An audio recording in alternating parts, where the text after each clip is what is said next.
The Confessions of Jean-Jacques Rousseau, Book 1. Introduction. Among the notable books of later times, we may say, without exaggeration, of all time, must be reckoned The Confessions of Jean-Jacques Rousseau. It deals with leading personages and transactions of a momentous epoch, when absolutism and feudalism were rallying for their last struggle against the modern spirit, chiefly represented by Voltaire, the encyclopedists, and Rousseau himself, a struggle to which, after many fierce intestine quarrels and sanguinary wars throughout Europe and America, has succeeded the prevalence of those more tolerant and rational principles by which the statesmen of our own day are actuated. On these matters, however, it is not our province to enlarge, nor is it necessary to furnish any detailed account of our author's political, religious, and philosophic axioms and systems, his paradoxes, and his errors in logic. These have been so long and so exhaustively disputed over by contending factions that little is left for even the most assiduous gleaner in the field. The inquirer will find, in Mr. John Money's excellent work, the opinions of Rousseau reviewed succinctly and impartially. The Contrat social, the Lettres écrites de la Montagne, and other treatises that once aroused fierce controversy, may therefore be left in the repose to which they have long been consigned, so far as the mass of mankind is concerned, though they must always form part of the library of the politician and the historian. One prefers to turn to the man Rousseau as he paints himself in the remarkable work before us. That the task which he undertook in offering to show himself, as Persius puts it, interset incute to posterity, exceeded his powers, is a trite criticism. Like all human enterprises, his purpose was only imperfectly fulfilled, but this circumstance in no way lessens the attractive qualities of his book, not only for the student of history or psychology, but for the intelligent man of the world. Its startling frankness gives it a peculiar interest wanting in most other autobiographies. Many censors have elected to sit in judgment on the failings of this strangely constituted being, and some have pronounced upon him very severe sentences. Let it be said once for all that his faults and mistakes were generally due to causes over which he had but little control, such as a defective education, a too acute sensitiveness, which engendered suspicion of his fellows, irresolution, an overstrained sense of honor and independence, and an obstinate refusal to take advice from those who really wished to befriend him. Nor should it be forgotten that he was afflicted during the greater part of his life with an incurable disease. Lord Byron had a soul near akin to Rousseau's, whose writings naturally made a deep impression on the poet's mind, and probably had an influence on his conduct and modes of thought. In some stanzas of Childe Harold, this sympathy is expressed with truth and power. Especially is the weakness of the Swiss philosopher's character summed up in the following admirable lines. Here the self-torturing sophist, wild Rousseau, the apostle of affliction, he who threw enchantment over passion and from woe wrung overwhelming eloquence, first drew the breath which made him wretched. Yet he knew how to make madness beautiful, and cast o'er erring deeds and thoughts a heavenly hue of words like sunbeams, dazzling as they passed. The eyes, which o'er them shed tears feelingly and fast. His life was one long war with self-sought foes, or friends by himself banished, for his mind had grown suspicion's sanctuary, and chose, for its own cruel sacrifice, the kind, gainst whom he raged with fury strange and blind. But he was frenzied, wherefore, who may know? Since cause might be which skill could never find, but he was frenzied by disease or woe to that worst pitch of all, which wears a reasoning show. One would rather, however, dwell on the brighter hues of the picture than on its shadows and blemishes. Let us not, then, seek to draw his frailties from their dread abode. His greatest fault was his renunciation of a father's duty to his offspring, but this crime he expiated by a long and bitter repentance. We cannot, perhaps, very readily excuse the way in which he has occasionally treated the memory of his mistress and benefactress. That he loved Madame de Warrens, his mamma, deeply and sincerely is undeniable, notwithstanding which he now and then dwells on her improvidence and her feminine indiscretions with an unnecessary and unbecoming lack of delicacy that has an unpleasant effect on the reader, almost seeming to justify the remark of one of his most lenient critics that, after all, Rousseau had the soul of a lackey. He possessed, however, many amiable and charming qualities, both as a man and a writer, which were evident to those amidst whom he lived, and will be equally so to the unprejudiced reader of the Confessions. He had a profound sense of justice and a real desire for the improvement and advancement of the race.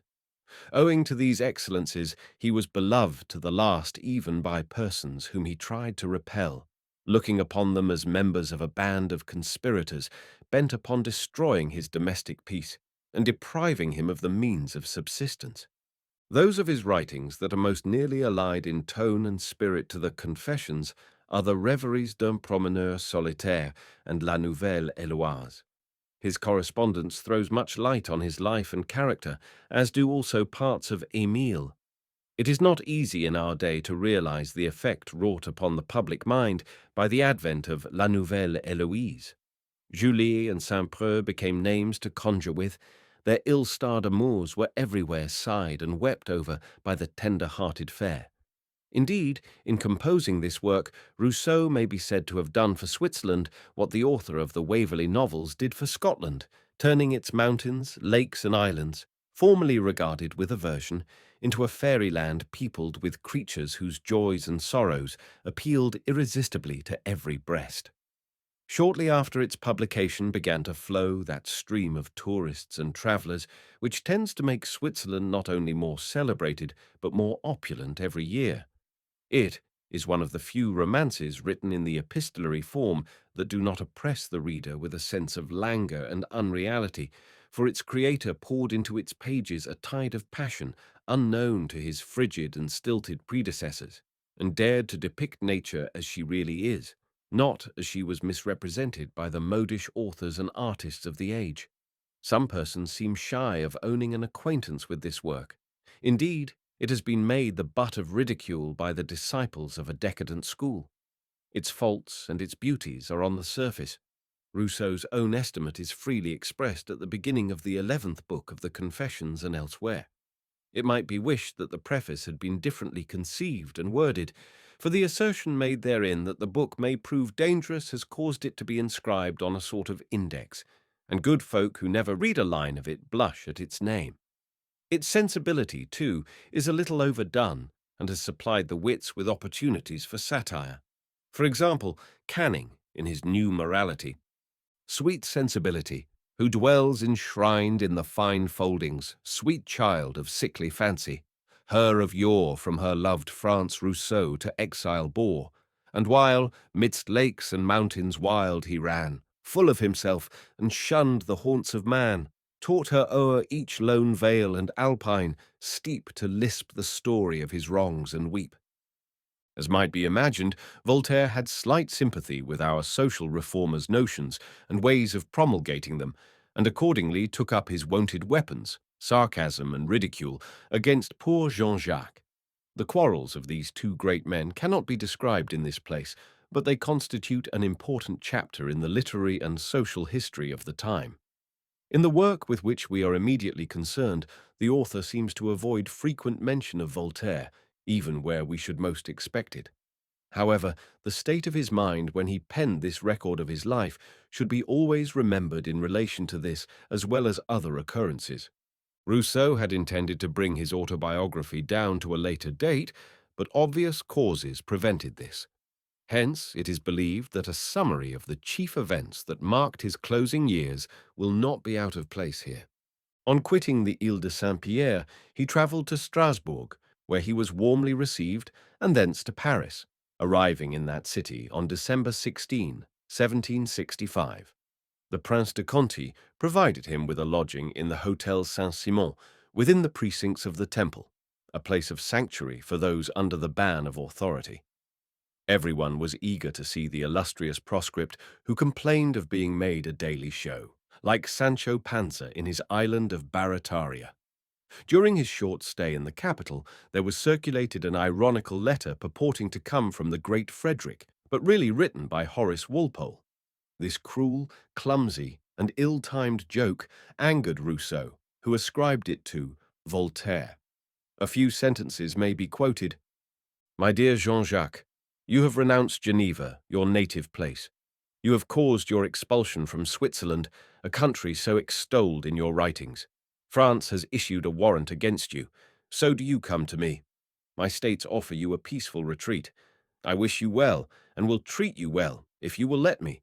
But if you persist in refusing my help, do not reckon upon my telling anyone that you did so. If you are bent on tormenting your spirit to find new misfortunes, choose whatever you like best. I am a king, and can procure them for you at your pleasure. And, what will certainly never happen to you in respect of your enemies, I will cease to persecute you as soon as you cease to take a pride in being persecuted. Your good friend, Frederick." Early in 1766, David Hume persuaded Rousseau to go with him to England, where the exile could find a secure shelter. In London, his appearance excited general attention. Edmund Burke had an interview with him and held that inordinate vanity was the leading trait in his character. Mr. Davenport, to whom he was introduced by Hume, generously offered Rousseau a home at Wootton in Staffordshire, near the Peak Country. The latter, however, would only accept the offer on condition that he should pay a rent of £30 a year. He was accorded a pension of £100 by George III, but declined to draw after the first annual payment. The climate and scenery of Wootton being similar to those of his native country, he was at first delighted with his new abode, where he lived with Thérèse and devoted his time to herborizing and inditing the first 6 books of his Confessions. Soon, however, his old hallucinations acquired strength, and Rousseau convinced himself that enemies were bent upon his capture, if not his death. In June 1766, he wrote a violent letter to Hume, calling him one of the worst of men. Literary Paris had combined with Hume and the English government to surround him, as he supposed, with guards and spies. He revolved in his troubled mind all the reports and rumours he had heard for months and years. Walpole's forged letter rankled in his bosom, and in the spring of 1767 he fled, first to Spalding in Lincolnshire and subsequently to Calais, where he landed in May. On his arrival in France, his restless and wandering disposition forced him continually to change his residence, and acquired for him the title of voyageur perpetuel. While at Try, in Gisors, in 1767 to 1768, he wrote the second part of the Confessions. He had assumed the surname of Renou, and about this time he declared before 2 witnesses that Thérèse was his wife, a proceeding to which he attached the sanctity of marriage. In 1770 he took up his abode in Paris, where he lived continuously for 7 years, in a street which now bears his name, and gained a living by copying music. Bernardin de Saint-Pierre, the author of Paul and Virginia, who became acquainted with him in 1772, has left some interesting particulars of Rousseau's daily mode of life at this period. Monsieur de Girardin, having offered him an asylum at Ermenonville in the spring of 1778, he and Thérèse went thither to reside, but for no long time. On the 3rd of July, in the same year, this perturbed spirit at last found rest, stricken by apoplexy. A rumor that he had committed suicide was circulated, but the evidence of trustworthy witnesses, including a physician, effectually contradicts this accusation. His remains, first interred in the Île des Peupliers, were, after the Revolution, removed to the Pantheon.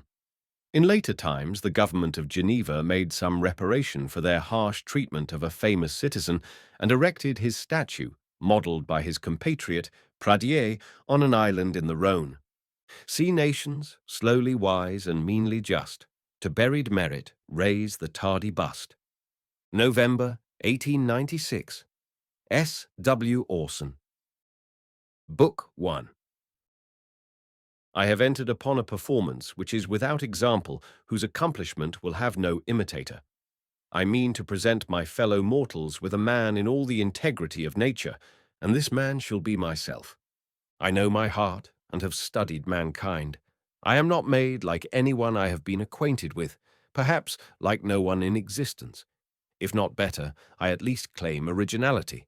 and whether nature did wisely in breaking the mould with which she formed me can only be determined after having read this work. Whenever the last trumpet shall sound, I will present myself before the sovereign judge with this book in my hand, and loudly proclaim, "Thus have I acted. These were my thoughts. Such was I. With equal freedom and veracity have I related what was laudable or wicked. I have concealed no crimes, added no virtues. And if I have sometimes introduced superfluous ornament, it was merely to occupy a void occasioned by defect of memory. I may have supposed that certain, which I only knew to be probable, but have never asserted as truth, a conscious falsehood. Such as I was, I have declared myself, sometimes vile and despicable, at others virtuous, generous, and sublime.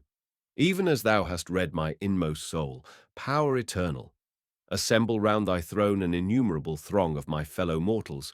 Let them listen to my confessions. Let them blush at my depravity. Let them tremble at my sufferings. Let each in his turn expose with equal sincerity the failings, the wanderings of his heart. And, if he dare, Ava, I was better than that man. I was born at Geneva in 1712, son of Isaac Rousseau and Susanna Bernard, citizens. My father's share of a moderate competency, which was divided among 15 children, being very trivial, his business of a watchmaker, in which he had the reputation of great ingenuity, was his only dependence. My mother's circumstances were more affluent. She was daughter of a Monsignor. Bernard, minister, and possessed a considerable share of modesty and beauty. Indeed, my father found some difficulty in obtaining her hand. The affection they entertained for each other was almost as early as their existence. At 8 or 9 years old, they walked together every evening on the banks of the Tre, and before they were 10, could not support the idea of separation. A natural sympathy of soul confined those sentiments of predilection which habit at first produced. Born with minds susceptible of the most exquisite sensibility and tenderness, it was only necessary to encounter similar dispositions. That moment fortunately presented itself, and each surrendered a willing heart. The obstacles that opposed served only to give a decree of vivacity to their affection, and the young lover, not being able to obtain his mistress, was overwhelmed with sorrow and despair.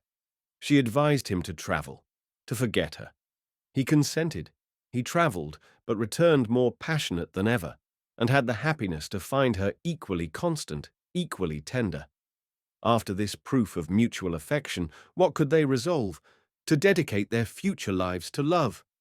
The resolution was ratified with a vow, on which heaven shed its benediction. Fortunately, my mother's brother, Gabriel Bernard, fell in love with one of my father's sisters. She had no objection to the match, but made the marriage of his sister with her brother an indispensable preliminary. Love soon removed every obstacle, and the two weddings were celebrated the same day. Thus my uncle became the husband of my aunt, and their children were doubly cousins german. Before a year was expired, both had the happiness to become fathers, but were soon after obliged to submit to a separation. My uncle Bernard, who was an engineer, went to serve in the Empire and Hungary under Prince Eugene, and distinguished himself both at the siege and battle of Belgrade. My father, after the birth of my only brother, set off, on recommendation, for Constantinople, and was appointed watchmaker to the Seraglio. During his absence, the beauty, wit, and accomplishments of my mother attracted a number of admirers, among whom Monsieur de la Closure, resident of France, was the most assiduous in his attentions. They were too brilliant for her situation, the minister, her father, having bestowed great pains on her education. She was taught drawing, singing, and to play on the theorbo, had learning, and wrote very agreeable verses.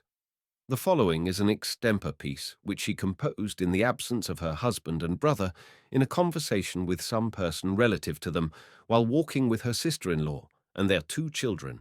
Ces deux messieurs, qui sont absents, nous sont chers de bien des manières.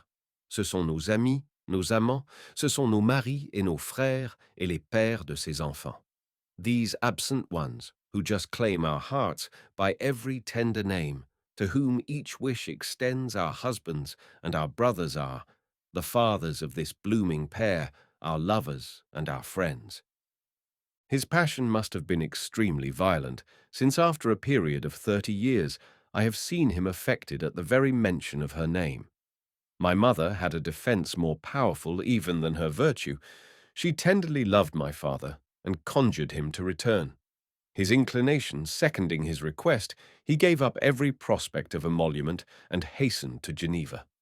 I was the unfortunate fruit of this return, being born 10 months after in a very weakly and infirm state. My birth cost my mother her life and was the first of my misfortunes. I am ignorant how my father supported her loss at that time, but I know he was ever after inconsolable. In me he still thought he saw her. He so tenderly lamented, but could never forget I had been the innocent cause of his misfortune. Nor did he ever embrace me, but his sighs, the convulsive pressure of his arms, witnessed that a bitter regret mingled itself with his caresses, though, as may be supposed, they were not on this account less ardent. When he said to me, "Jean-Jacques, let us talk of your mother," my usual reply was, "Yes, father, but then you know, we shall cry," and immediately the tears started from his eyes. "Ah," exclaimed he with agitation, "give me back my wife. At least console me for her loss. Fill up, dear boy, the void she has left in my soul. Could I love thee, thus wert thou only my son."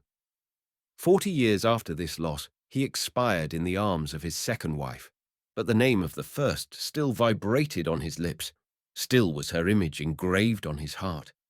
Such were the authors of my being. Of all the gifts it had pleased heaven to bestow on them, a feeling heart was the only one that descended to me. This had been the source of their felicity. It was the foundation of all my misfortunes.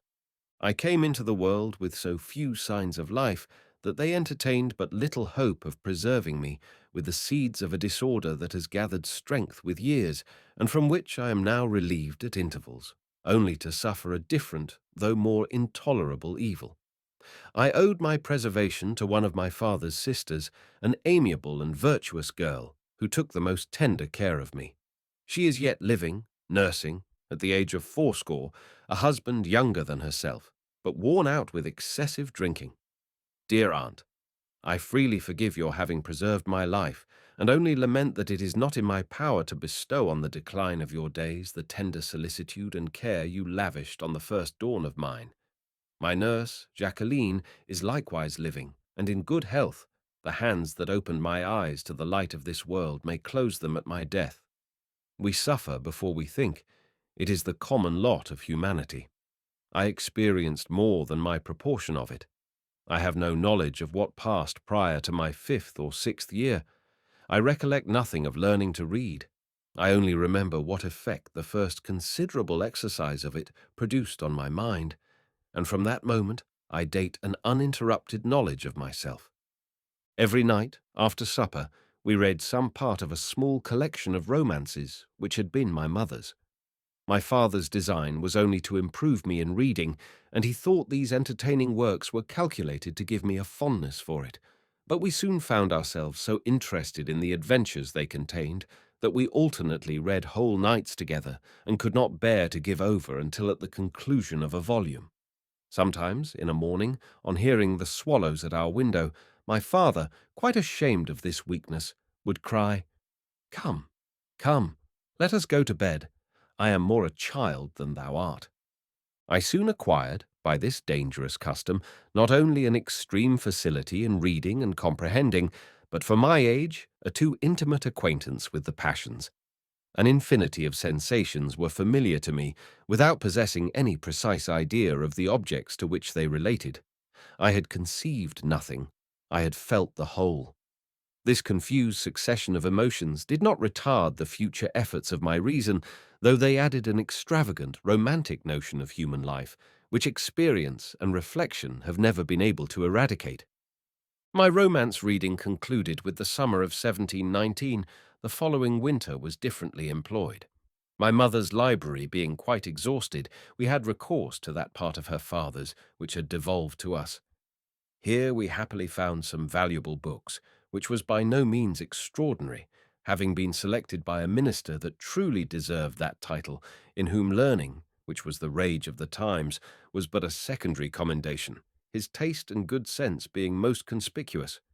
The History of the Church and Empire by Le Sueur, Bossuet's Discourses on Universal History, Plutarch's Lives, The History of Venice by Nani, Ovid's Metamorphoses, La Bruyère, Fontenelle's World, his Dialogues of the Dead, and a few volumes of Molière were soon ranged in my father's closet, where, during the hours he was employed in his business, I daily read them with an avidity and taste uncommon, perhaps unprecedented at my age. Plutarch presently became my greatest favourite. The satisfaction I derived from repeated readings I gave this author extinguished my passion for romances, and I shortly preferred Agesilaus, Brutus, and Aristides to Orondates, Artemides, and Juba. These interesting studies, seconded by the conversations they frequently occasioned with my father, produced that republican spirit and love of liberty, that haughty and invincible turn of mind, which rendered me impatient of restraint or servitude, and became the torment of my life, as I continually found myself in situations incompatible with these sentiments. Incessantly occupied with Rome and Athens, conversing, if I may so express myself, with their illustrious heroes. Born the citizen of a republic, of a father whose ruling passion was a love of his country, I was fired with these examples, could fancy myself a Greek or Roman, and readily give into the character of the personage whose life I read.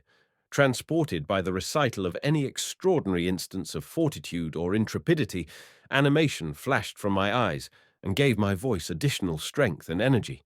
One day, at table, while relating the fortitude of Scaevola, they were terrified at seeing me start from my seat and hold my hand over a hot chafing dish to represent more forcibly the action of that determined Roman. My brother, who was 7 years older than myself, was brought up to my father's profession. The extraordinary affection they lavished on me might be the reason he was too much neglected. This certainly was a fault which cannot be justified. His education and morals suffered by this neglect, and he acquired the habits of a libertine before he arrived at an age to be really one. My father tried what effect placing him with a master would produce, but he still persisted in the same ill conduct. Though I saw him so seldom that it could hardly be said we were acquainted, I loved him tenderly, and believe he had as strong an affection for me as a youth of his dissipated turn of mind could be supposed capable of. One day, I remember, when my father was correcting him severely, I threw myself between them, embracing my brother, whom I covered with my body, receiving the strokes designed for him. I persisted so obstinately in my protection that either softened by my cries and tears, or fearing to hurt me most, his anger subsided, and he pardoned his fault. In the end, my brother's conduct became so bad that he suddenly disappeared, and we learned some time after that he was in Germany, but he never wrote to us, and from that day we heard no news of him. Thus I became an only son. If this poor lad was neglected, it was quite different with his brother, for the children of a king could not be treated with more attention and tenderness than were bestowed on my infancy, being the darling of the family, and what is rather uncommon, though treated as a beloved, never a spoiled child, was never permitted, while under paternal inspection, to play in the street with other children. Never had any occasion to contradict or indulge those fantastical humours which are usually attributed to nature, but are in reality the effects of an injudicious education.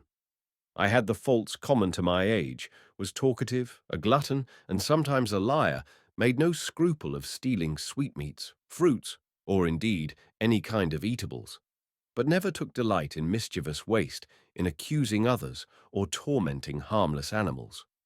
I recollect, indeed, that one day, while Madame Clot, a neighbour of ours, was gone to church, I made water in her kettle. The remembrance even now makes me smile, for Madame Clot, though, if you please, a good sort of creature, was one of the most tedious, grumbling old women I ever knew.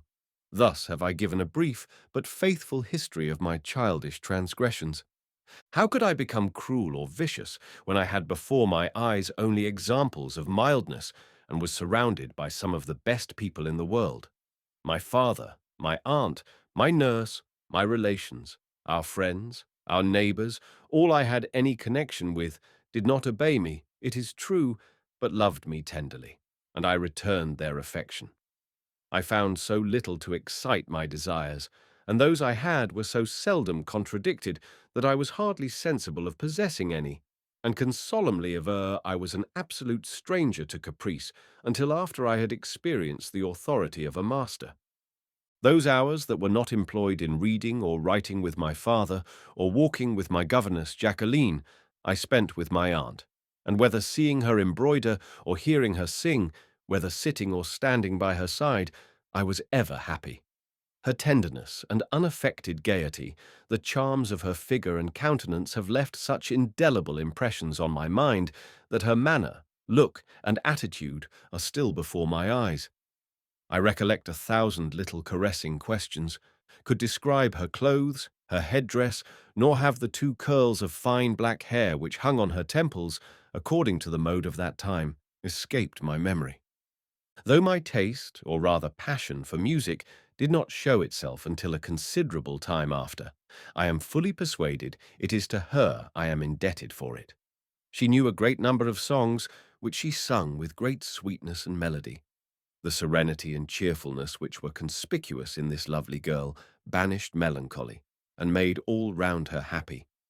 The charms of her voice had such an effect on me that not only several of her songs have ever since remained on my memory, but some I have not thought of from my infancy, as I grow old, return upon my mind with a charm altogether inexpressible. Would anyone believe that an old dotard like me, worn out with care and infirmity, should sometimes surprise himself weeping like a child, and in a voice querulous and broken by age, muttering out one of those airs which were the favourites of my infancy? There is one song in particular, whose tune I perfectly recollect, but the words that compose the latter half of it constantly refuse every effort to recall them, though I have a confused idea of the rhymes. The beginning, with what I have been able to recollect of the remainder, is as follows. Tircis, je n'ose écouter ton chalumeau sous l'ormeau, car on en cause déjà dans notre hameau. Un berger s'engager sans danger, et toujours l'épine et son la rose. I have endeavoured to account for the invincible charm my heart feels on the recollection of this fragment, but it is altogether inexplicable. I only know that before I get to the end of it, I always find my voice interrupted by tenderness and my eyes suffused with tears. I have 100 times formed the resolution of writing to Paris for the remainder of these words, if any one should chance to know them. But I am almost certain the pleasure I take in the recollection would be greatly diminished was I assured anyone but my poor Aunt Susan had sung them. Such were my affections on entering this life. Thus began to form and demonstrate itself a heart at once haughty and tender, a character effeminate yet invincible, which, fluctuating between weakness and courage, luxury and virtue, has ever set me in contradiction to myself, causing abstinence and enjoyment, pleasure and prudence equally to shun me. This course of education was interrupted by an accident, whose consequences influenced the rest of my life. My father had a quarrel with Monsieur G., who had a captain's commission in France and was related to several of the council. This G., who was an insolent, ungenerous man, happening to bleed at the nose, in order to be revenged, accused my father of having drawn his sword on him in the city, and in consequence of this charge they were about to conduct him to prison. He insisted, according to the law of this republic, that the accuser should be confined at the same time, and not being able to obtain this, preferred a voluntary banishment for the remainder of his life to giving up a point by which he must sacrifice his honour and liberty. I remained under the tuition of my uncle Bernard, who was at that time employed in the fortifications of Geneva. He had lost his eldest daughter, but had a son about my own age, and we were sent together to Bossey, to board with the minister Lambercier. Here we were to learn Latin, with all the insignificant trash that has obtained the name of education. 2 years spent in this village softened, in some degree, my Roman fierceness, and again reduced me to a state of childhood. At Geneva, where nothing was exacted, I loved reading, which was, indeed, my principal amusement, but at Bossey, where application was expected, I was fond of play as a relaxation. The country was so new, so charming in my idea, that it seemed impossible to find satiety in its enjoyments, and I conceived a passion for rural life, which time has not been able to extinguish. Nor have I ever ceased to regret the pure and tranquil pleasures I enjoyed at this place in my childhood, the remembrance having followed me through every age, even to that in which I am hastening again towards it. Monsieur Lambertier was a worthy, sensible man who, without neglecting our instruction, never made our acquisitions burthensome or tasks tedious. What convinces me of the rectitude of his method is, that notwithstanding my extreme aversion to restraint, the recollection of my studies is never attended with disgust. And, if my improvement was trivial, it was obtained with ease, and has never escaped memory. The simplicity of this rural life was of infinite advantage in opening my heart to the reception of true friendship. The sentiments I had hitherto formed on this subject were extremely elevated, but altogether imaginary. The habit of living in this peaceful manner soon united me tenderly to my cousin Bernard. My affection was more ardent than that I had felt for my brother, nor has time ever been able to efface it. He was a tall, lank, weakly boy, with a mind as mild as his body was feeble, and who did not wrong the good opinion they were disposed to entertain for the son of my guardian. Our studies, amusements, and tasks were the same. We were alone. Each wanted a playmate. To separate would in some measure have been to annihilate us. Though we had not many opportunities of demonstrating our attachment to each other, it was certainly extreme, and so far from enduring the thought of separation, we could not even form an idea that we should ever be able to submit to it. Each of a disposition to be won by kindness, and complacent when not soured by contradiction, we agreed in every particular. If, by the favor of those who governed us, he had the ascendant while in their presence, I was sure to acquire it when we were alone, and this preserved the equilibrium so necessary in friendship. If he hesitated in repeating his task, I prompted him. When my exercises were finished, I helped to write his, and in our amusements, my disposition being most active, ever had the lead. In a word, our characters accorded so well, and the friendship that subsisted between us was so cordial, that during the 5 years we were at Bossey and Geneva, we were inseparable. We often fought, it is true, but there never was any occasion to separate us. No one of our quarrels lasted more than a quarter of an hour, and never in our lives did we make any complaint of each other. It may be said, these remarks are frivolous, but perhaps a similar example among children can hardly be produced. The manner in which I passed my time at Bossey was so agreeable to my disposition that it only required a longer duration absolutely to have fixed my character, which would have had only peaceable, affectionate, benevolent sentiments for its basis. I believe no individual of our kind ever possessed less natural vanity than myself. At intervals, by an extraordinary effort, I arrived at sublime ideas, but presently sunk again into my original languor. To be loved by everyone who knew me was my most ardent wish. I was naturally mild, my cousin was equally so, and those who had the care of us were of similar dispositions. Everything contributed to strengthen those propensities which nature had implanted in my breast, and during the 2 years I was neither the victim nor witness of any violent emotions. I knew nothing so delightful as to see everyone content, not only with me, but all that concerned them. When repeating our catechism at church, nothing could give me greater vexation, on being obliged to hesitate, than to see Miss Lambertier's countenance express disapprobation and uneasiness. This alone was more afflicting to me than the shame of faltering before so many witnesses, which, notwithstanding, was sufficiently painful, for though not over-solicitous of praise, I was feelingly alive to shame. Yet I can truly affirm the dread of being reprimanded by Miss Lambertier alarmed me less than the thought of making her uneasy. Neither she nor her brother were deficient in a reasonable severity, but as this was scarce ever exerted without just cause, I was more afflicted at their disapprobation than the punishment. Certainly the method of treating youth would be altered if the distant effects this indiscriminate and frequently indiscreet method produces were more conspicuous. I would willingly excuse myself from a further explanation, did not the lesson this example conveys, which points out an evil as frequent as it is pernicious, forbid my silence. As Miss Lambercier felt a mother's affection, she sometimes exerted a mother's authority, even to inflicting on us when we deserved it, the punishment of infants. She had often threatened it, and this threat of a treatment entirely new appeared to me extremely dreadful. But I found the reality much less terrible than the idea, and what is still more unaccountable, this punishment increased my affection for the person who had inflicted it.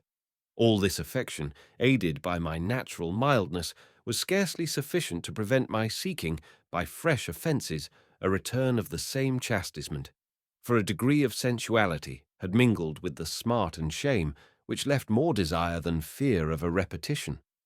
I was well convinced the same discipline from her brother would have produced a quite contrary effect, but from a man of his disposition this was not probable, and if I abstained from meriting correction, it was merely from a fear of offending Miss Lambercier, for benevolence, aided by the passions, has ever maintained an empire over me which has given law to my heart. This event, which, though desirable, I had not endeavoured to accelerate, arrived without my fault, I should say without my seeking, and I profited by it with a safe conscience. But this second was also the last time, for Miss Lambercier, who doubtless had some reason to imagine this chastisement did not produce the desired effect, declared it was too fatiguing, and that she renounced it for the future. Till now we had slept in her chamber, and during the winter even in her bed. But 2 days after another room was prepared for us, and from that moment I had the honour, which I could very well have dispensed with, of being treated by her as a great boy. Who would believe this childish discipline, received at 8 years old from the hands of a woman of 30, should influence my propensities, my desires, my passions, for the rest of my life, and that in quite a contrary sense from what might naturally have been expected?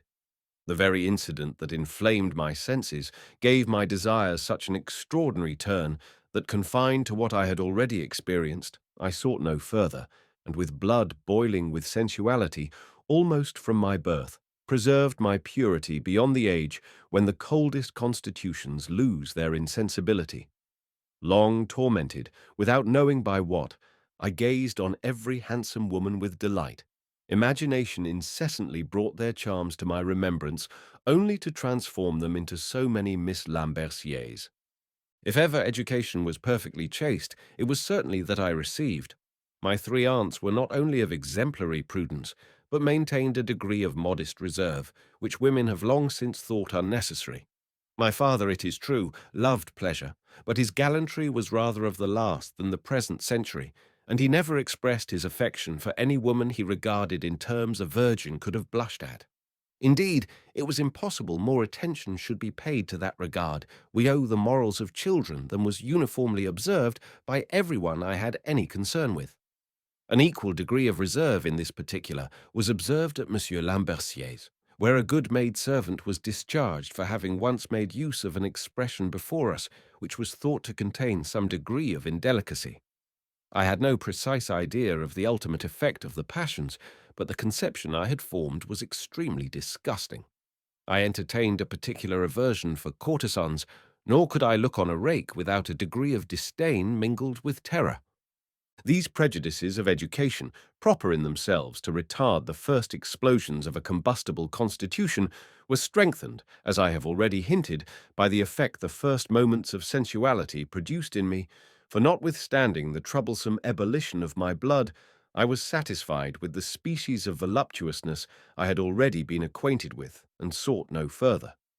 Thus I passed the age of puberty, with a constitution extremely ardent, without knowing or even wishing for any other gratification of the passions than what Miss Lambercier had innocently given me an idea of, and when I became a man, that childish taste, instead of vanishing, only associated with the other. This folly, joined to a natural timidity, has always prevented my being very enterprising with women, so that I have passed my days in languishing in silence for those I most admired, without daring to disclose my wishes. To fall at the feet of an imperious mistress, obey her mandates, or implore pardon, were for me the most exquisite enjoyments, and the more my blood was inflamed by the efforts of a lively imagination, the more I acquired the appearance of a whining lover. It will be readily conceived that this mode of making love is not attended with a rapid progress or imminent danger to the virtue of its object. Yet, though I have few favours to boast of, I have not been excluded from enjoyment, however imaginary. Thus the senses, in concurrence with a mind equally timid and romantic, have preserved my moral chaste and feelings uncorrupted with precisely the same inclinations, which, seconded with a moderate portion of effrontery, might have plunged me into the most unwarrantable excesses. I have made the first, most difficult step in the obscure and painful maze of my confessions. We never feel so great a degree of repugnance in divulging what is really criminal as what is merely ridiculous. I am now assured of my resolution, for after what I have dared disclose, nothing can have power to deter me. The difficulty attending these acknowledgments will be readily conceived when I declare that during the whole of my life, though frequently labouring under the most violent agitation, being hurried away with the impetuosity of a passion which, when in company with those I loved, deprived me of the faculty of sight and hearing, I could never, in the course of the most unbounded familiarity, acquire sufficient resolution to declare my folly, and implore the only favour that remained to bestow. In thus investigating the first traces of my sensible existence, I find elements which, though seemingly incompatible, have united to produce a simple and uniform effect, while others, apparently the same, have, by the concurrence of certain circumstances, formed such different combinations that it would never be imagined they had any affinity. Who would believe, for example, that one of the most vigorous springs of my soul was tempered in the identical source from whence luxury and ease mingled with my constitution and circulated in my veins? Before I quit this subject, I will add a striking instance of the different effects they produced. One day, while I was studying in a chamber contiguous to the kitchen, the maid set some of Miss Lambercier's combs to dry by the fire, and on coming to fetch them some time after, was surprised to find the teeth of one of them broken off. Who could be suspected of this mischief? No one but myself had entered the room. I was questioned, but denied having any knowledge of it. Mr. and Miss Lambercier consult, exhort, threaten, but all to no purpose. I obstinately persist in the denial, and though this was the first time I had been detected in a confirmed falsehood, appearances were so strong that they overthrew all my protestations. This affair was thought serious. The mischief, the lie, the obstinacy were considered equally deserving of punishment, which was not now to be administered by Miss Lambercier. My uncle Bernard was written to. He arrived, and my poor cousin being charged with a crime no less serious, we were conducted to the same execution, which was inflicted with great severity. If finding a remedy in the evil itself, they had sought ever to allay my depraved desires, they could not have chosen a shorter method to accomplish their designs, and, I can assure my readers, I was for a long time freed from the dominion of them. As this severity could not draw from me the expected acknowledgment, which obstinacy brought on several repetitions and reduced me to a deplorable situation, yet I was immovable and resolutely determined to suffer death rather than submit. Force at length was obliged to yield to the diabolical infatuation of a child, for no better name was bestowed on my constancy, and I came out of this dreadful trial, torn, it is true, but triumphant. 50 years have expired since this adventure. The fear of punishment is no more. Well then, I aver, in the face of heaven, I was absolutely innocent, and so far from breaking or even touching the comb, never came near the fire. It will be asked, how did this mischief happen? I can form no conception of it. I only know my own innocence. Let anyone figure to himself a character whose leading traits were docility and timidity, but haughty, ardent, and invincible in its passions. A child, hitherto governed by the voice of reason, treated with mildness, equity, and complacence, who could not even support the idea of injustice, experiencing for the first time so violent an instance of it, inflicted by those he most loved and respected. What perversion of ideas! What confusion in the heart, the brain, in all my little being, intelligent and moral! Let anyone, I say, if possible, imagine all this, for I am incapable of giving the least idea of what passed in my mind at that period. My reason was not sufficiently established to enable me to put myself in the place of others and judge how much appearances condemned me. I only beheld the rigour of a dreadful chastisement inflicted for a crime I had not committed. Yet I can truly affirm the smart I suffered, though violent, was inconsiderable compared to what I felt from indignation, rage, and despair. My cousin, who was almost in similar circumstances, having been punished for an involuntary fault as guilty of a premeditated crime, became furious by my example. Both in the same bed, we embraced each other with convulsive transport. We were almost suffocated, and when our young hearts found sufficient relief to breathe out our indignation, we sat up in the bed, and with all our force repeated 100 times, Carnifex, Carnifex, Carnifex, executioner, tormentor. Even while I write this, I feel my pulse quicken, and should I live 100,000 years, the agitation of that moment would still be fresh in my memory. The first instance of violence and oppression is so deeply engraved on my soul that every relative idea renews my emotion. The sentiment of indignation, which in its origin had reference only to myself, has acquired such strength, and is at present so completely detached from personal motives, that my heart is as much inflamed at the sight or relation of any act of injustice, whatever may be the object, or wheresoever it may be, perpetrated, as if I was the immediate sufferer. When I read the history of a merciless tyrant, or the dark and the subtle machination of a knavish, designing priest, I could on the instant set off to stab the miscreants, though I was certain to perish in the attempt. I have frequently fatigued myself by running after and stoning a cock, a cow, a dog, or any animal I saw tormenting another, only because it was conscious of possessing superior strength. This may be natural to me, and I am inclined to believe it is, though the lively impression of the first injustice I became the victim of was too long and too powerfully remembered not to have added considerable force to it. This occurrence terminated my infantine serenity. From that moment I ceased to enjoy a pure, unadulterated happiness, and on a retrospection of the pleasure of my childhood, I yet feel they ended here. We continue at Bossey some months after this event, but were like our first parents in the Garden of Eden after they had lost their innocence. In appearance, our situation was the same. In effect, it was totally different. Affection, respect, intimacy, confidence no longer attached the pupils to their guides. We beheld them no longer as divinities who could read the secrets of our hearts. We were less ashamed of committing faults, more afraid of being accused of them. We learned to dissemble, to rebel, to lie. All the vices common to our years began to corrupt our happy innocence, mingle with our sports, and embitter our amusements.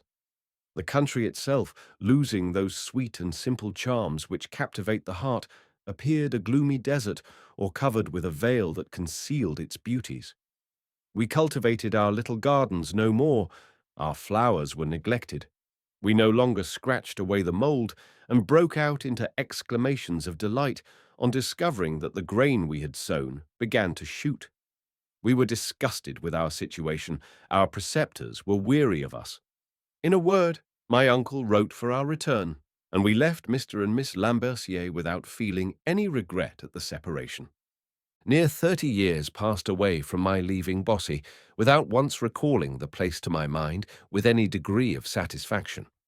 But after having passed the prime of life, as I decline into old age, while more recent occurrences are wearing out apace, I feel these remembrances revive and imprint themselves on my heart, with a force and charm that every day acquires fresh strength, as if, feeling life fleet from me, I endeavoured to catch it again by its commencement. The most trifling incident of those happy days delight me, for no other reason than being of those days. I recall every circumstance of time, place, and persons.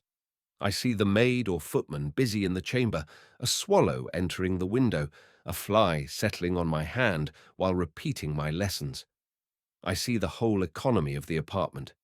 On the right hand, Mr. Lambercier's closet, with a print representing all the popes, a barometer, a large almanac, The windows of the house, which stood in a hollow at the bottom of the garden, shaded by raspberry shrubs whose shoots sometimes found entrance.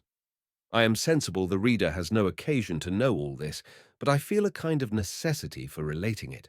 Why am I not permitted to recount all the little anecdotes of that thrice happy age, at the recollection of whose joys I ever tremble with delight? 5 or 6 particularly, let us compromise the matter. I will give up 5, but then I must have one, and only one, provided I may draw it out to its utmost length in order to prolong my satisfaction. If I only sought yours, I should choose that of Miss Lambercier's backside, which by an unlucky fall at the bottom of the meadow was exposed to the view of the King of Sardinia, who happened to be passing by. But that of the walnut tree on the terrace is more amusing to me, since here I was an actor, which, however laughable in itself, alarmed me for a person I loved as a mother, or perhaps something more. Ye curious readers, whose expectations are already on the stretch for the noble history of the terrace, listen to the tragedy and abstain from trembling, if you can, at the horrible catastrophe.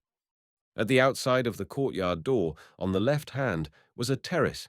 Here they often sat after dinner, but it was subject to one inconvenience, being too much exposed to the rays of the sun. To obviate this defect, Mr. Lambercier had a walnut tree set there, the planting of which was attended with great solemnity. The 2 boarders were godfathers, and while the earth was replacing round the root, each held the tree with one hand, singing songs of triumph. In order to water it with more effect, they formed a kind of luson around its foot. Myself and cousin, who were every day ardent spectators of this watering, confirmed each other in the very natural idea that it was nobler to plant trees on the terrace than colours on a breach, and this glory we were resolved to procure without dividing it with anyone. In pursuance of this resolution, we cut a slip off a willow and planted it on the terrace at about 8 or 10 feet distance from the august walnut tree. We did not forget to make a hollow round it, but the difficulty was how to procure a supply of water, which was brought from a considerable distance, and we not permitted to fetch it. But water was absolutely necessary for our willow, and we made use of every stratagem to obtain it. For a few days everything succeeded so well that it began to bud and throw out small leaves, which we hourly measured, convinced, though now scarce a foot from the ground, it would soon afford us a refreshing shade. This unfortunate willow, by engrossing our whole time, rendered us incapable of application to any other study, and the cause of our inattention not being known, we were kept closer than before. The fatal moment approached when water must fail, and we were already afflicted with the idea that our tree must perish with drought. At length necessity, the parent of industry, suggested an invention by which we might save our tree from death and ourselves from despair. It was to make a furrow underground, which would privately conduct a part of the water from the walnut tree to our willow. This undertaking was executed with ardour, but did not immediately succeed. Our descent was not skilfully planned, the water did not run, the earth falling in and stopping up the furrow. Yet, though all went contrary, nothing discouraged us. Omnia vincit labor improbus. We made the basin deeper to give the water a more sensible descent. We cut the bottom of a box into narrow planks, increased the channel from the walnut tree to our willow, and laying a row flat at the bottom, set 2 others inclining towards each other so as to form a triangular channel. We formed a kind of grating with small sticks at the end next the walnut tree to prevent the earth and stones from stopping it up, and having carefully covered our work with well-trodden earth, in a transport of hope and fear, attended the hour of watering. After an interval, which seemed an age of expectation, this hour arrived. Mr. Lambercier, as usual, assisted at the operation. We contrived to get between him and our tree, towards which he fortunately turned his back. They no sooner began to pour the first pail of water than we perceived it running to the willow. This sight was too much for our prudence, and we involuntarily expressed our transport by a shout of joy. The sudden exclamation made Mr. Lambercier turn about, though at that instant he was delighted to observe how greedily the earth, which surrounded the root of his walnut tree, imbibed the water. Surprised at seeing 2 trenches partake of it, he shouted in his turn, examines, perceives the roguery, and sending instantly for a pickaxe, at one fatal blow makes 2 or 3 of our planks fly, crying out meantime with all his strength, "An aqueduct! An aqueduct!" His strokes redoubled, every one of which made an impression on our hearts. In a moment, the planks, the channel, the basin, even our favourite willow, all were ploughed up. Nor was one word pronounced during this terrible transaction, except the above-mentioned exclamation. "An aqueduct!" repeated he, while destroying all our hopes. "An aqueduct! An aqueduct!" It may be supposed this adventure had a still more melancholy end for the young architects. This, however, was not the case. The affair ended here. Mr. Lambertier never reproached us on this account, nor was his countenance clouded with a frown. We even heard him mention the circumstance to his sister with loud bursts of laughter. The laugh of Mr. Lambertier might be heard to a considerable distance, but what is still more surprising, after the first transport of sorrow had subsided, we did not find ourselves violently afflicted. We planted a tree in another spot, and frequently recollected the catastrophe of the former, repeating with a significant emphasis, "An aqueduct! An aqueduct!" Till then, at intervals, I had fits of ambition, and could fancy myself Brutus or Aristides, but this was the first visible effect of my vanity. To have constructed an aqueduct with our own hands, to have set a slip of willow in competition with a flourishing tree, appeared to me a supreme degree of glory. I had a juster conception of it at 10 than Caesar entertained at 30. The idea of this walnut tree, with the little anecdotes it gave rise to, have so well continued or returned to my memory that the design which conveyed the most pleasing sensations during my journey to Geneva in the year 1754 was visiting Bossey and reviewing the monuments of my infantine amusement, above all the beloved walnut tree, whose age at that time must have been verging on a third of a century, but I was so beset with company that I could not find a moment to accomplish my design.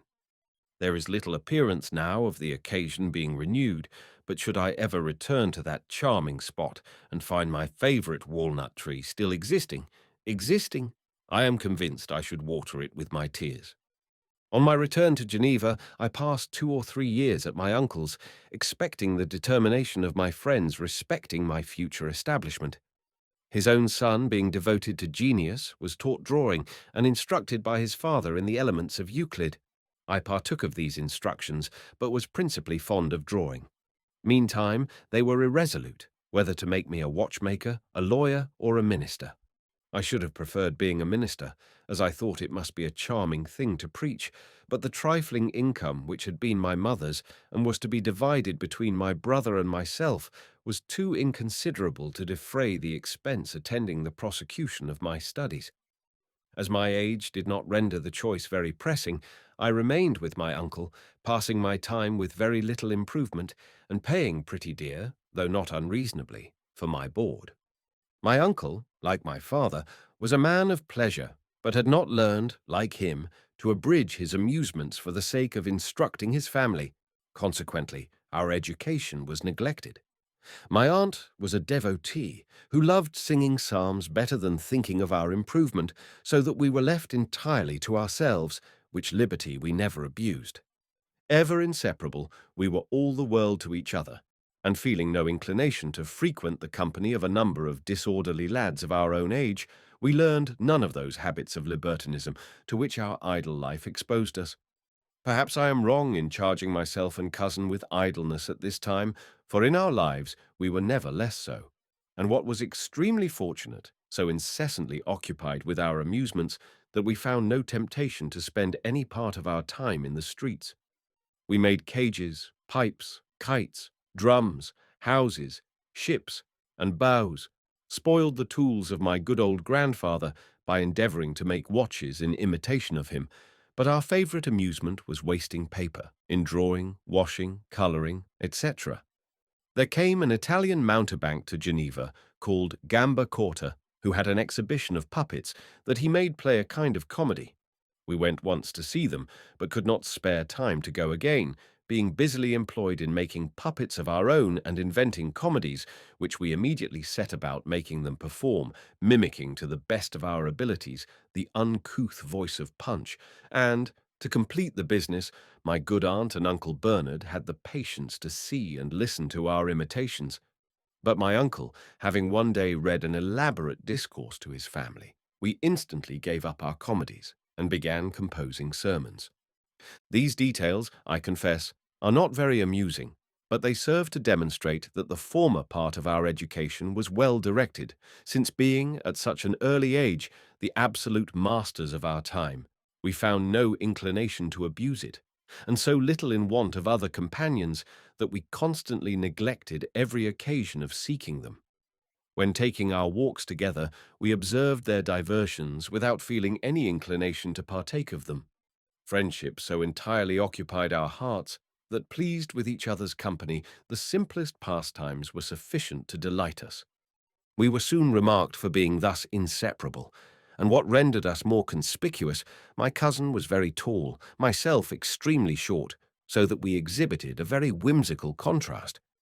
This meagre figure, small, sallow countenance, heavy air, and supine gait excited the ridicule of the children, who, in the gibberish of the country, nicknamed him Barna Bredana, and we no sooner got out of doors than our ears were assailed with a repetition of Barna Bredana. He bore this indignity with tolerable patience, but I was instantly for fighting. This was what the young rogues aimed at. I engaged accordingly, and was beat. My poor cousin did all in his power to assist me, but he was weak, and a single stroke brought him to the ground. I then became furious, and received several smart blows, some of which were aimed at Barna Bredana. This quarrel so far increased the evil that, to avoid their insults, we could only show ourselves in the streets while they were employed at school. I had already become a redresser of grievances.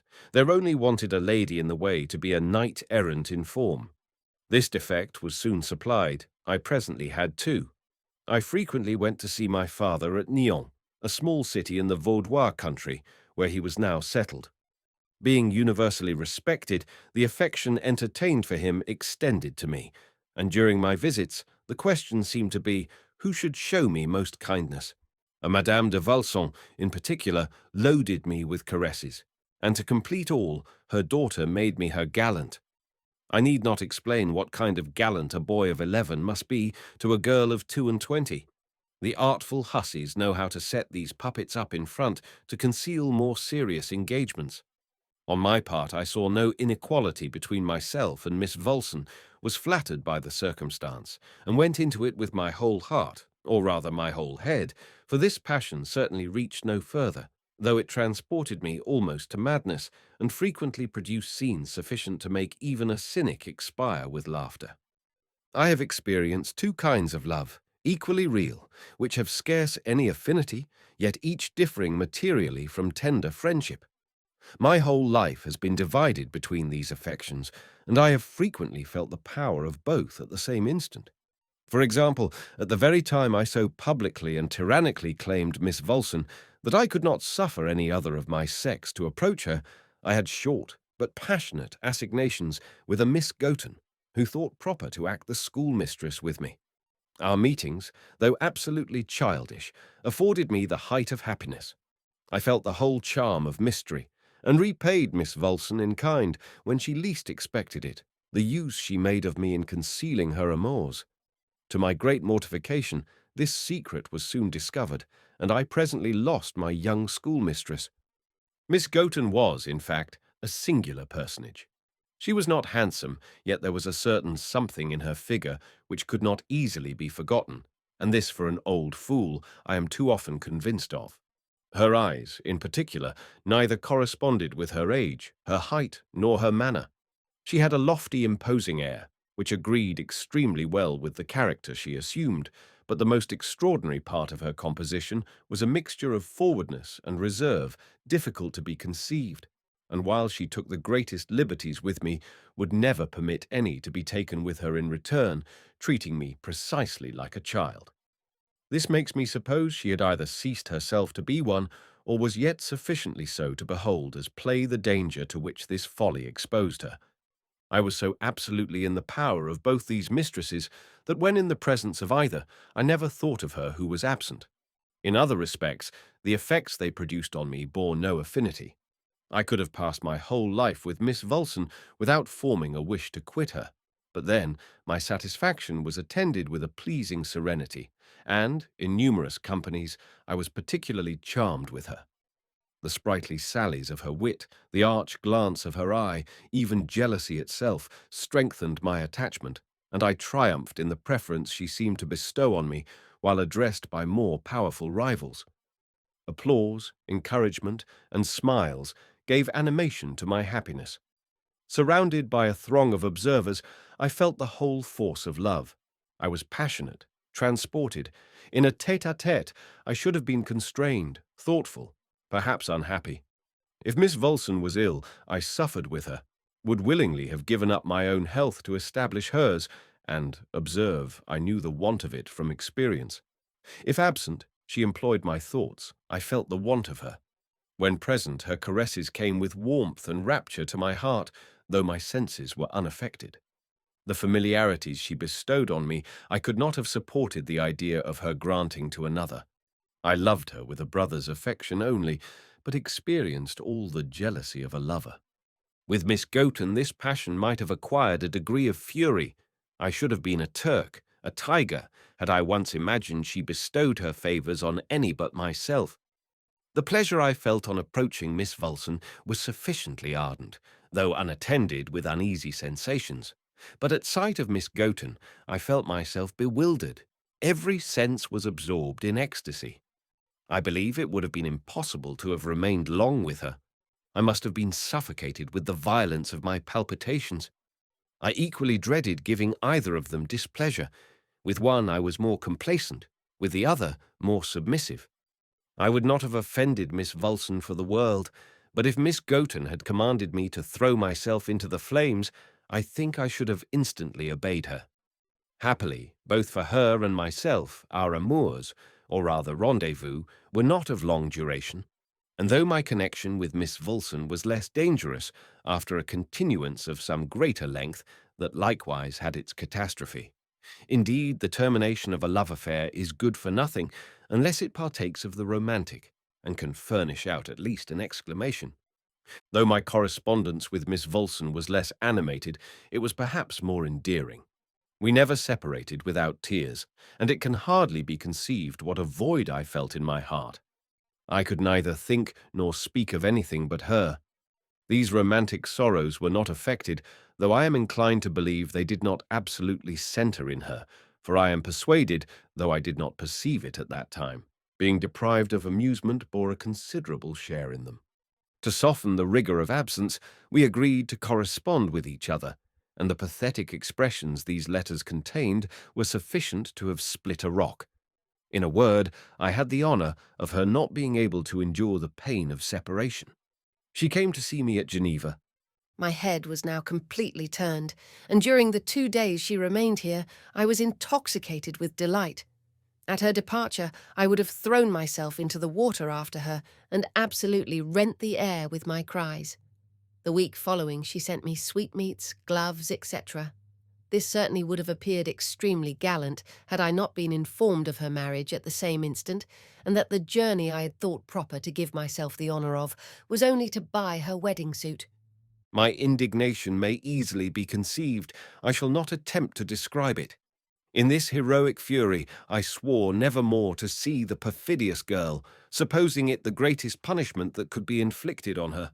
This, however, did not occasion her death, for 20 years after, while on a visit to my father, being on the lake, I asked who those ladies were in a boat not far from ours. "What?" said my father, smiling. "Does not your heart inform you? It is your former flame. It is Madame Christin, or, if you please, Miss Vulson." I started at the almost forgotten name, and instantly ordered the waterman to turn off, not judging it worth while to be perjured, however favourable the opportunity for revenge, in renewing a dispute of 20 years past with a woman of 40. Thus, Before my future destination was determined, did I fool away the most precious moments of my youth. After deliberating a long time on the bent of my natural inclination, they resolved to dispose of me in a manner the most repugnant to them. I was sent to Mr. Masseron, the city register, to learn, according to the expression of my Uncle Bernard, the thriving occupation of a scraper. This nickname was inconceivably displeasing to me, and I promised myself but little satisfaction in the prospect of heaping up money by a mean employment. The assiduity and subjection required completed my disgust, and I never set foot in the office without feeling a kind of horror, which every day gained fresh strength. Mr. Masseron, who was not better pleased with my abilities than I was with the employment, treated me with disdain, incessantly upbraiding me with being a fool and blockhead, not forgetting to repeat that my uncle had assured him I was a knowing one, though he could not find that I knew anything, that he had promised to furnish him with a sprightly boy, but had, in truth, sent him an ass. To conclude, I was turned out of the registry, with the additional ignominy of being pronounced a fool by all Mr. Masseron's clerks, and fit only to handle a file. My vocation thus determined, I was bound apprentice, not, however, to a watchmaker, but to an engraver, and I had been so completely humiliated by the contempt of the register that I submitted without a murmur. My master, whose name was Monsieur Ducomont, was a young man of a very violent and boorish character, who contrived in a short time to tarnish all the amiable qualities of my childhood, to stupefy a disposition naturally sprightly, and reduce my feelings, as well as my condition, to an absolute state of servitude. I forgot my Latin, history, and antiquities. I could hardly recollect whether such people as Romans ever existed. When I visited my father, he no longer beheld his idol, nor could the ladies recognize the gallant Jean-Jacques. Nay, I was so well convinced that Mr. and Miss Lambercier would scarce receive me as their pupil, that I endeavored to avoid their company, and from that time have never seen them. The vilest inclinations, the basest actions, succeeded my amiable amusements, and even obliterated the very remembrance of them. I must have had, in spite of my good education, a great propensity to degenerate, else the declension could not have followed with such ease and rapidity, for never did so promising a Caesar so quickly become a Laridon. The art itself did not displease me. I had a lively taste for drawing. There was nothing displeasing in the exercise of the graver, and as it required no very extraordinary abilities to attain perfection as a watch-case engraver, I hoped to arrive at it. Perhaps I should have accomplished my design, if unreasonable restraint, added to the brutality of my master, had not rendered my business disgusting. I wasted his time, and employed myself in engraving medals, which served me and my companions as a kind of insignia for a new invented order of chivalry, and though this differed very little from my usual employ, I considered it as a relaxation. Unfortunately, my master caught me at this contraband labor, and a severe beating was the consequence. He reproached me at the same time with attempting to make counterfeit money because our medals bore the arms of the Republic, though, I can truly aver, I had no conception of false money, and very little of the true, knowing better how to make a Romanese than one of our threepenny pieces. My master's tyranny rendered insupportable that labor I should otherwise have loved, and drove me to vices I naturally despised, such as falsehood, idleness, and theft. Nothing ever gave me a clearer demonstration of the difference between filial dependence and abject slavery than the remembrance of the change produced in me at that period. Hitherto I had enjoyed a reasonable liberty. This I had suddenly lost. I was enterprising at my father's, free at Mr. Lambercier's, discreet at my uncle's, but with my master I became fearful, and from that moment my mind was vitiated. Accustomed to live on terms of perfect equality, to be witness of no pleasures I could not command, to see no dish I was not to partake of, or be sensible of a desire I might not express, to be able to bring every wish of my heart to my lips, what a transition!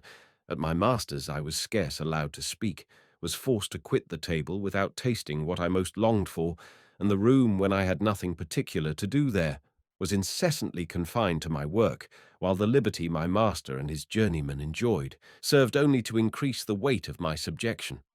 When disputes happened to arise, though conscious that I understood the subject better than any of them, I dared not offer my opinion. In a word, everything I saw became an object of desire, for no other reason than because I was not permitted to enjoy anything. Farewell gaiety, ease, those happy turns of expressions which formerly even made my faults escape correction. I recollect, with pleasure, a circumstance that happened at my father's, which even now makes me smile. Being, for some fault, ordered to bed without my supper, as I was passing through the kitchen, with my poor morsel of bread in my hand, I saw the meat turning on the spit. My father and the rest were round the fire. I must bow to every one as I passed. When I had gone through this ceremony, leering with a wistful eye at the roast meat, which looked so inviting and smelt so savoury, I could not abstain from making that a bow likewise, adding in a pitiful tone, "Goodbye, roast meal." This unpremeditated pleasantry put them in such good humour that I was permitted to stay and partake of it. Perhaps the same thing might have produced a similar effect at my master's, but such a thought could never have occurred to me, or, if it had, I should not have had courage to express it. Thus I learned to covet, dissemble, lie, and at length to steal, a propensity I never felt the least idea of before, though since that time I have never been able entirely to divest myself of it. Desire and inability united naturally led to this vice, which is the reason pilfering is so common among footmen and apprentices, though the latter, as they grow up and find themselves in a situation where everything is at their command, lose this shameful propensity. As I never experienced the advantage, I never enjoyed the benefit. Good sentiments, ill-directed, frequently lead children into vice. Notwithstanding my continual wants and temptations, it was more than a year before I could resolve to take even eatables. My first theft was occasioned by complaisance, but it was productive of others which had not so plausible an excuse. My master had a journeyman named Verat, whose mother lived in the neighbourhood, and had a garden at a considerable distance from the house, which produced excellent asparagus. This Verat, who had no great plenty of money, took it in his head to rob her of the most early production of her garden, and by the sale of it procure those indulgences he could not otherwise afford himself. But not being very nimble, he did not care to run the hazard of a surprise. After some preliminary flattery, which I did not comprehend the meaning of, he proposed this expedition to me as an idea which had that moment struck him. At first I would not listen to the proposal, but he persisted in his solicitation, and as I could never resist the attacks of flattery, at length prevailed. In pursuance of this virtuous resolution, I every morning repaired to the garden, gathered the best of the asparagus, and took it to the hollard, where some good old women, who guessed how I came by it, wishing to diminish the price, made no secret of their suspicions. This produced the desired effect, for being alarmed, I took whatever they offered, which being taken to Mr. Verat, was presently metamorphosed into a breakfast, and divided with a companion of his. For though I procured it, I never partook of their good cheer, being fully satisfied with an inconsiderable bribe. I executed my roguery with the greatest fidelity, seeking only to please my employer, and several days passed before it came into my head to rob the robber and tithe Mr. Verat's harvest. I never considered the hazard I run in these expeditions, not only of a torrent of abuse, but what I should have been still more sensible of, a hearty beating. For the miscreant, who received the whole benefit, would certainly have denied all knowledge of the fact, and I should only have received a double portion of punishment for daring to accuse him, since being only an apprentice, I stood no chance of being believed in opposition to a journeyman. Thus, in every situation, powerful rogues know how to save themselves at the expense of the feeble. This practice taught me it was not so terrible to thieve as I had imagined. I took care to make this discovery turn to some account, helping myself to everything within my reach that I conceived an inclination for. I was not absolutely ill-fed at my master's, and temperance was only painful to me by comparing it with the luxury he enjoyed. The custom of sending young people from table precisely when those things are served up which seem most tempting is calculated to increase their longing and induces them to steal what they conceive to be so delicious. It may be supposed I was not backward in this particular. In general, my knavery succeeded pretty well, though quite the reverse when I happened to be detected. I recollect an attempt to procure some apples, which was attended with circumstances that make me smile and shudder even at this instant. The fruit was standing in the pantry, which by a lattice at a considerable height received light from the kitchen. One day, being alone in the house, I climbed up to see these precious apples, which being out of my reach, made this pantry appear the garden of Hesperides. I fetched the spit, tried if it would reach them. It was too short. I lengthened it with a small one which was used for game. My master, being very fond of hunting, darted at them several times without success. At length was more fortunate. Being transported to find I was bringing up an apple, I drew it gently to the lattice, was going to seize it when, who can express my grief and astonishment, I found it would not pass through. It was too large. I tried every expedient to accomplish my design, sought supporters to keep the spits in the same position, a knife to divide the apple, and a lath to hold it with. At length I so far succeeded as to effect the division, and made no doubt of drawing the pieces through, but it was scarcely separated. Compassionate reader, sympathize with my affliction, when both pieces fell into the pantry. Original. Though I lost time by this experiment, I did not lose courage, but dreading a surprise, I put off the attempt till next day, when I hoped to be more successful, and returned to my work as if nothing had happened, without once thinking of what the two obvious witnesses I had left in the pantry deposed against me. The next day, a fine opportunity offering, I renew the trial. I fasten the spits together, get on the stool, take aim, am just going to dart at my prey. Unfortunately, the dragon did not sleep. The pantry door opens, my master makes his appearance, and looking up, exclaims, "Bravo!" The horror of that moment returns. The pen drops from my hand. A continual repetition of ill treatment rendered me callous.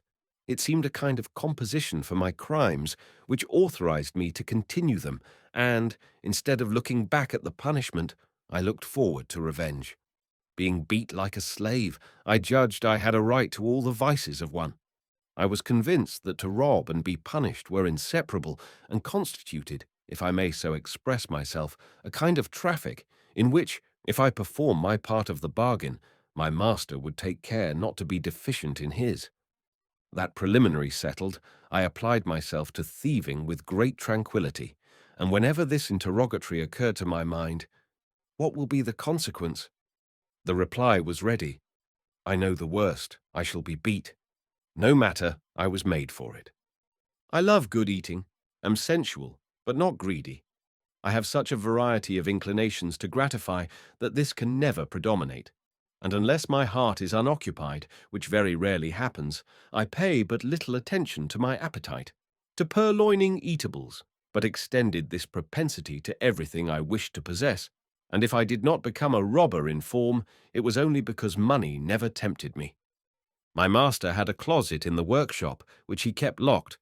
This I contrived to open and shut as often as I pleased, and laid his best tools, fine drawings, impressions, in a word, everything he wished to keep from me, under contribution. These thefts were so far innocent that they were always employed in his service, but I was transported at having the trifles in my possession, and imagined I stole the art with its productions. Besides what I have mentioned, his boxes contained threads of gold and silver, a number of small jewels, valuable medals, and money. Yet, though I seldom had 5 sous in my pocket, I do not recollect ever having cast a wishful look at them. On the contrary, I beheld these valuables rather with terror than with delight. I am convinced the dread of taking money was, in a great measure, the effect of education. There was mingled with the idea of it the fear of infamy, a prison, punishment, and death. Had I even felt the temptation, these objects would have made me tremble, whereas my failings appeared a species of waggery, and, in truth, they were little else. They could but occasion a good trimming, and this I was already prepared for. A sheet of fine drawing paper was a greater temptation than money sufficient to have purchased a ream. This unreasonable caprice is connected with one of the most striking singularities of my character, and has so far influenced my conduct that it requires a particular explanation. My passions are extremely violent, while under their influence nothing can equal my impetuosity. I am an absolute stranger to discretion, respect, fear, or decorum, rude, saucy, violent, and intrepid.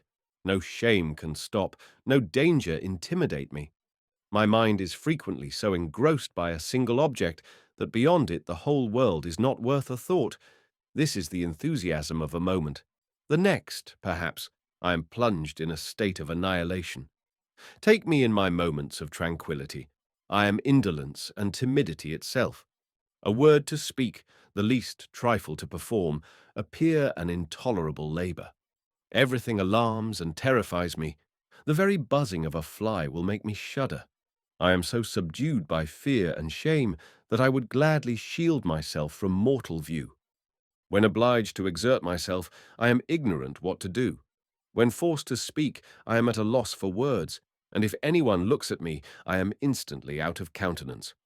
If animated with my subject, I express my thoughts with ease, but in ordinary conversations, I can say nothing, absolutely nothing, and, being obliged to speak, renders them insupportable. I may add that none of my predominant inclinations centre in those pleasures which are to be purchased. Money empoisons my delight. I must have them unadulterated. I love those of the table, for instance, but cannot endure the restraints of good company or the intemperance of taverns. I can enjoy them only with a friend, for alone it is equally impossible. My imagination is then so occupied with other things that I find no pleasure in eating. Women who are to be purchased have no charms for me. My beating heart cannot be satisfied without affection.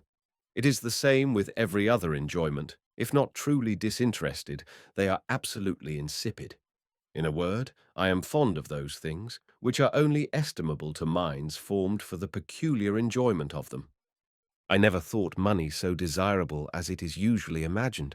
If you would enjoy, you must transform it, and this transformation is frequently attended with inconvenience. You must bargain, purchase, pay dear, be badly served, and often duped. I buy an egg, am assured it is new laid, I find it stale. Fruit in its utmost perfection, 'tis absolutely green. I love good wine, but where shall I get it? Not at my wine merchant's. He will poison me to a certainty. I wish to be universally respected. How shall I compass my design? I must make friends, send messages, write letters, come, go, wait, and be frequently deceived. Money is the perpetual source of uneasiness. I fear it more than I love good wine. 1,000 times, both during and since my apprenticeship, have I gone out to purchase some nicety. I approach the pastry cooks, perceive some women at the counter, and imagine they are laughing at me. I pass a fruit shop, see some fine pears. Their appearance tempts me, but then 2 or 3 young people are near, or a man I am acquainted with is standing at the door. I take all that pass for persons I have some knowledge of, and my near sight contributes to deceive me. I am everywhere intimidated, restrained by some obstacle, and with money in my pocket return as I went, for want of resolution to purchase what I long for. I should enter into the most insipid details, was I to relate the trouble, shame, repugnance, and inconvenience of all kinds which I have experienced in parting with my money, whether in my own person or by the agency of others. As I proceed, the reader will get acquainted with my disposition, and perceive all this without my troubling him with the recital. This once comprehended, one of my apparent contradictions will be easily accounted for, and the most sordid avarice reconciled with the greatest contempt of money. It is a movable which I consider of so little value, that when destitute of it, I never wish to acquire any, and when I have a sum, I keep it by me, for want of knowing how to dispose of it to my satisfaction. But let an agreeable and convenient opportunity present itself, and I empty my purse with the utmost freedom. Not that I would have the reader imagine I am extravagant from a motive of ostentation, quite the reverse. It was ever in subservience to my pleasures, and, instead of glorying in expense, I endeavour to conceal it. I so well perceive that money is not made to answer my purposes that I am almost ashamed to have any, and, still more, to make use of it. Had I ever possessed a moderate independence, I am convinced I should have had no propensity to become avaricious. I should have required no more, and cheerfully lived up to my income, but my precarious situation has constantly and necessarily kept me in fear. I love liberty, and I loathe constraint, dependence, and all their kindred annoyances. As long as my purse contains money, it secures my independence, and exempts me from the trouble of seeking other money, a trouble of which I have always had a perfect horror, and the dread of seeing the end of my independence makes me proportionately unwilling to part with my money. The money that we possess is the instrument of liberty. That which we lack and strive to obtain is the instrument of slavery. Thence it is that I hold fast to aught that I have, and yet covet nothing more. My disinterestedness, then, is in reality only idleness. The pleasure of possessing is not in my estimation worth the trouble of acquiring, and my dissipation is only another form of idleness. When we have an opportunity of dispersing pleasantly, we should make the best possible use of it. I am less tempted by money than by other objects, because between the moment of possessing the money and that of using it to obtain the desired object, there is always an interval, however short. Whereas to possess the thing is to enjoy it. I see a thing and it tempts me. But if I see not the thing itself, but only the means of acquiring it, I am not tempted. Therefore it is that I have been a pilferer, and am so even now in the way of mere trifles to which I take a fancy, and which I find it easier to take than to ask for, but I never in my life recollect having taken a farthing from anyone except about 15 years ago, when I stole 7 francs and 10 sous. The story is worth recounting, as it exhibits a concurrence of ignorance and stupidity I should scarcely credit, did it relate to any but myself. It was in Paris. I was walking with Monsieur de Franceul at the Palais Royal. He pulled out his watch, he looked at it, and said to me, "Suppose we go to the opera?" "With all my heart." We go. He takes 2 box tickets, gives me one, and enters himself with the other. I follow, find the door crowded, and looking in, see everyone standing. Judging, therefore, that Monsieur de Franceul might suppose me concealed by the company, I go out, ask for my ticket, and getting the money returned, leave the house, without considering that by then I had reached the door everyone would be seated, and Monsieur de Franceul might readily perceive I was not there. As nothing could be more opposite to my natural inclination than this abominable meanness, I note it to show there are moments of delirium when men ought not to be judged by their actions. This was not stealing the money, it was only stealing the use of it, and was the more infamous for wanting the excuse of a temptation. I should never end these accounts, was I to describe all the gradations through which I passed during my apprenticeship, from the sublimity of a hero to the baseness of a villain. Though I entered into most of the vices of my situation, I had no relish for its pleasures. The amusements of my companions were displeasing, and when too much restraint had made my business wearisome, I had nothing to amuse me. This renewed my taste for reading, which had long been neglected. I thus committed a fresh offence. Books made me neglect my work, and brought on additional punishment, while inclination, strengthened by constraint, became an unconquerable passion. La Tribu, a well-known librarian, furnished me with all kinds. Good or bad, I perused them with avidity, and without discrimination. It will be said, at length then, money became necessary. True, but this happened at a time when a taste for study had deprived me both of resolution and activity. Totally occupied by this new inclination, I only wished to read, I robbed no longer. This is another of my peculiarities. A mere nothing frequently calls me off from what I appear the most attached to. I give in to the new idea. It becomes a passion, and immediately every former desire is forgotten. Reading was my new hobby. My heart beat with impatience to run over the new book I carried in my pocket. The first moment I was alone, I seized the opportunity to draw it out, and thought no longer of rummaging my master's closet. I was even ashamed to think that I had been guilty of such meanness, and had my amusements been more expensive, I no longer felt an inclination to continue it. La Tribu gave me credit, and when once I had the book in my possession, I thought no more of the trifle I was to pay for it. As money came, it naturally passed to this woman, and when she chanced to be pressing, nothing was so conveniently at hand as my own effects. To steal in advance required foresight, and robbing to pay was no temptation. The frequent blows I received from my master, with my private and ill-chosen studies, rendered me reserved, unsociable, and almost deranged my reason. Though my taste had not preserved me from silly, unmeaning books, by good fortune I was a stranger to licentious or obscene ones. Not that La Tribu, who was very accommodating, had any scruple of lending these. On the contrary, to enhance their worth, she spoke of them with an air of mystery.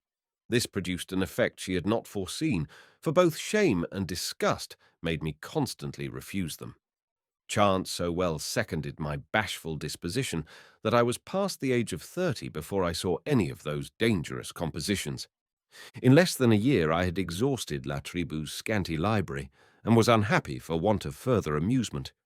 My reading, though frequently bad, had worn off my childish follies, and brought back my heart to nobler sentiments than my condition had inspired. Meantime, disgusted with all within my reach, and thinking everything charming that was out of it, my present situation appeared extremely miserable. My passions began to acquire strength. I felt their influence, without knowing whither they would conduct me. I sometimes, indeed, thought of my former follies, but sought no further. At this time my imagination took a turn which helped to calm my increasing emotions. It was to contemplate those situations in the books I had read which produced the most striking effect on my mind, to recall, combine, and apply them to myself in such a manner as to become one of the personages my recollection presented, and be continually in those fancied circumstances which were most agreeable to my inclinations. In a word, by contriving to place myself in these fictitious situations, the idea of my real one was in a great measure obliterated.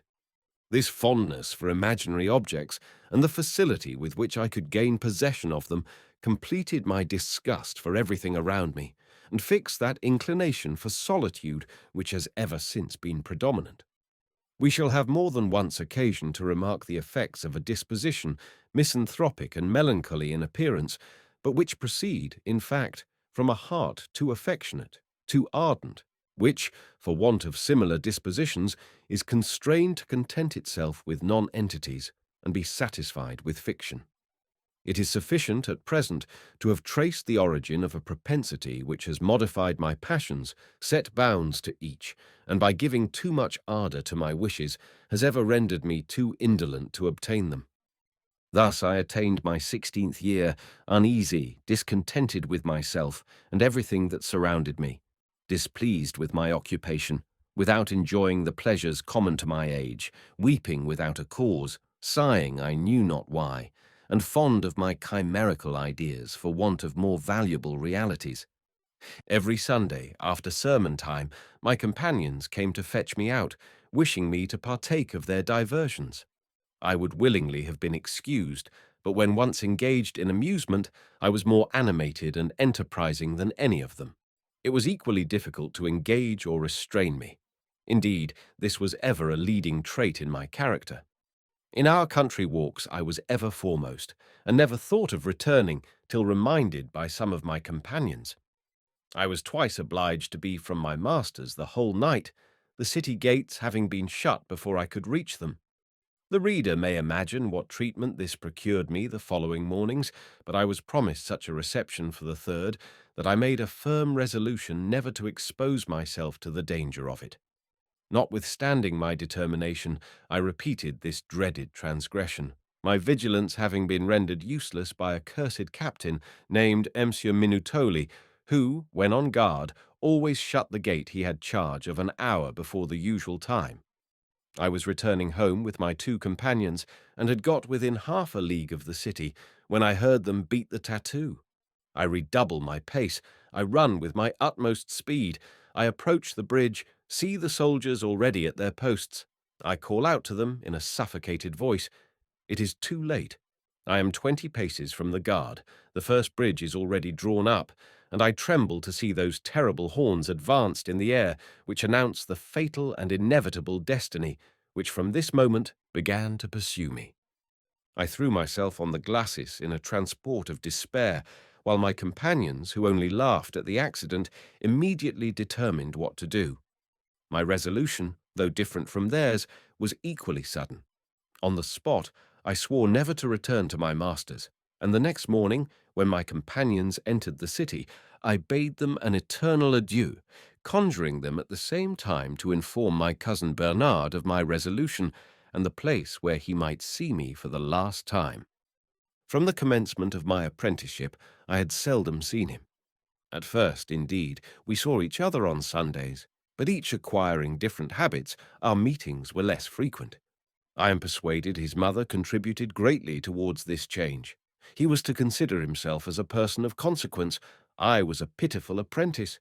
Notwithstanding our relationship, equality no longer subsisted between us, and it was degrading himself to frequent my company. As he had a natural good heart, his mother's lessons did not take an immediate effect, and for some time he continued to visit me. Having learned my resolution, he hastened to the spot I had appointed, not, however, to dissuade me from it, but to render my flight agreeable by some trifling presents, as my own resources would not have carried me far. He gave me, among other things, a small sword, which I was very proud of, and took with me as far as Turin, where absolute want constrained me to dispose of it. The more I reflect on his behavior at this critical moment, the more I am persuaded he followed the instructions of his mother, and perhaps his father likewise. For had he been left to his own feelings, he would have endeavoured to retain or have been tempted to accompany me. On the contrary, he encouraged the design, and when he saw me resolutely determined to pursue it, without seeming much affected, left me to my fate. We never saw or wrote to each other from that time.